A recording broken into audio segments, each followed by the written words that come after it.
Бүгін 15 қараша ұлттық валюта күні. Биыл төл теңгеміздің айналымға енгеніне 30 жыл толды. Осыған орай Петропавлда қаржы қызметкерлері арасында ұлттық валютаның өткені мен бүгіні атты квест-викторина өтті. Оған Халық банк, Центр кредит, Форте банк, Отбасы банк 4 мекемеден 12 жас маман қатысып, төл теңгеміз жайында ой ұшқырлығы мен білім күшін сынады.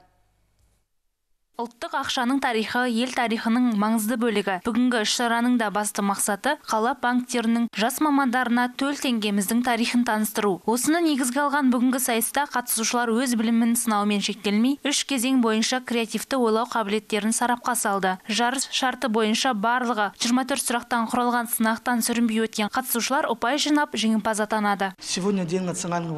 Бүгін ұлттық валюта күні, сондықтан біз бұл іс-шараға тек қаржы қызметкерлерін жинадық. Осындай викторинаны алдағы уақытта да ұйымдастырамыз. Ол кезде басқа мекемелер арнайы шақырылады. Бүгінгі тақырып теңгемізге, валютамызға қатысты қызықты деректерге арналды. Жастар ресурстық орталығы төл теңгеміздің тарихын насихаттайтын бүгінгі маңызды іс-шараның ұйымдастырылуына қолдау білдірген. Бұл орталықтың мүшелері банк қызметкерлері өзара бәсекеге түскен танымдық сайысқа төрелік етті. Ұйымдастырушылардың айтуынша, ұлттық валютамыздың тарихын дәріптейтін осындай игі іс-шара енді жыл сайын ұйымдастырылмақ. Жалпы мен Мағжан Жұмабаев атындағы жоғары колледждің 3-ші курс студентімін. Қазақ тілі мен әдебиет мамандығында оқимын.